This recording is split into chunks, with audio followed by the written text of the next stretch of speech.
एक जगह बैठे थे तो बेचारा बिल्कुल सामान्य गांव का व्यक्ति क्या बोला कि भैया ये डॉक्टर इंजीनियर और तहसीलदार इनकी बात मत करो। एक तहसीलदार एक डॉक्टर, मुझे उस बात तो बड़ी अजीब लगी, लेकिन मैंने जो उसमें मंथन किया तो बात भी सही है कि एक इंजीनियर अगर बन गया तो समझ लो एक डकैत तैयार हो गया, एक डॉक्टर बन गया तो एक डकैत तैयार हो गया। इस तरह की सोच केवल किस लिए कि हम नैतिक शिक्षा नहीं दे रहे, हम उसको संस्कारवान नहीं बना रहे कि बेटा तेरा जीवन से लेकर के और राष्ट्र जीवन तक कोई अच्छी काम आए, कहीं उपयोगी हो, बेनिफिशियली हो, वो इस प्रकार का हम कहीं भी शिक्षण नहीं दे रहे।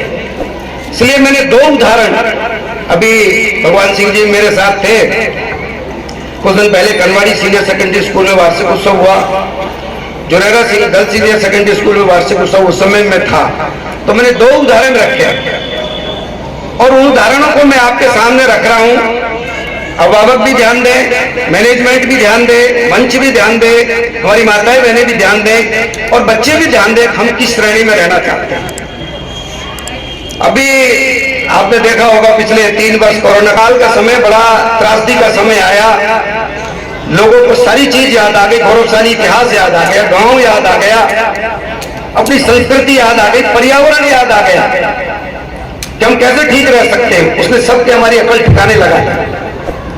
और जब सारे लोग महानगरों से बड़े बड़े सहेली खड़ी हुई थी 11वीं में पढ़ने वाली, उसकी सहेली उसके साथ थी, उसने जब वो सीन देखा, उनके चेहरे देखे, उनके पैर देखे और उनका हाव भाव देखा, इधर कब के भूखे प्यासे, उनके साथ बच्चे थे जब उनको दूध पानी मिला के नहीं मिला, और ये बात दिमाग बड़ी गहराई से जब उस अंबिका ने, क्या हमें ऐसे लोगों के लिए कुछ करना चाहिए, इनके लिए कोई ना कोई फूड पैकेट्स, कोई राहत केंद्र चलाना चाहिए, बच्चों के लिए कोई दूध की सुविधा उस 11वीं की बच्ची के दिमाग में आती है।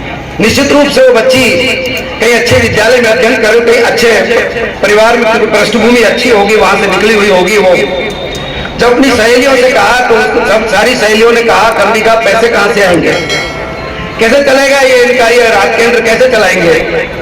और कि मैं अपने पिताजी के पास जाती हूँ, पिताजी का कारोबार था, एक एक पैसा जोड़ करके उनके पिताजी ने 5 लाख रुपए इस भविष्य की उम्मीद से कि मेरी बेटी को मैं आगे कहीं कोई IAS बनाऊंगा, कोई बढ़िया कोई अच्छे ओहदे पर मेरी बेटी पहुंचेगी, उसके लिए उन्होंने पैसा, जैसा सबका सोच रहता है। तो जब वो पिताजी के पास गए कि पिताजी हम सहन नहीं कर सकते इनकी त्रासदी, ये लोग जा रहे हैं, कोई भूखा है, कोई प्यासा है, कोई बच्चों के लिए दूध नहीं है, बिस्कुट नहीं है, इसके लिए हमें कुछ करना चाहिए। तो बेटी क्या करें कि कुछ पैसे दो, जब हम अपने घर से प्रारंभ करेंगे तो हम पर और लोगों से भी धन एकत्रित करेंगे। जरा मेरी बात पर ध्यान देना, संस्कारवान बालक कहां से कहां पहुंच जाता है। जब बच्चा संस्कारवान होगा तो वो आज से फर्श पर पहुंचेगा, संस्कारवान नहीं होगा तो फर्श से नीचे आ जाएगा। तो पिताजी के पास बोली बेटी मेरे पास कहां है पैसे, बोले कि आपके पास 5 लाख रुपए रखे। तो बेटी वो तो तेरी पढ़ाई के लिए है, कि मेरी पढ़ाई यही है, अगर इनका जीवन बसता है, इनका जीवन खुशहाल होता है तो मेरी पढ़ाई पूर्ण, तो मेरी पढ़ाई सफल, वरना मेरी पढ़ाई सफल नहीं है। पिताजी ने उसके जिद के सामने 5 लाख रुपए दे दिए और 5 लाख रुपए के बाद में अभी जैसे हरिओम जैसे भाई हमारे जो पत्रकार, जब वो बच्ची घर घर जाकर के कलेक्शन के लिए गई और पत्रकारों की नजरों में वो बच्ची आ गई और उस बच्ची ने अनवरत 14 दिन ये राहत केंद्र चलाया और जो वहां के लोकल मीडिया में जो वो बात छपी, वही बात फिर कर्नाटक सरकार के सामने गई और वही बात जब UNO में चली गई तो कर्नाटक सरकार ने गारंटी ली कि इस बच्ची की पढ़ाई हम कराएंगे पूरी। लेकिन UNO में जब वो बात पहुंच गई, UNO के वहां से समाचार आ गया कि इस बच्ची को हमारे पास भेजो, इस बच्ची का हम सम्मान करेंगे। और उस बच्ची का सम्मान किया। आश्चर्य करोगे, उस बच्ची को राजदूत बना दिया, एम्बेसडर बना दिया, आज वो IAS। उस बच्ची के लिए एक बार जोरदार ताली बजाओ आप सब।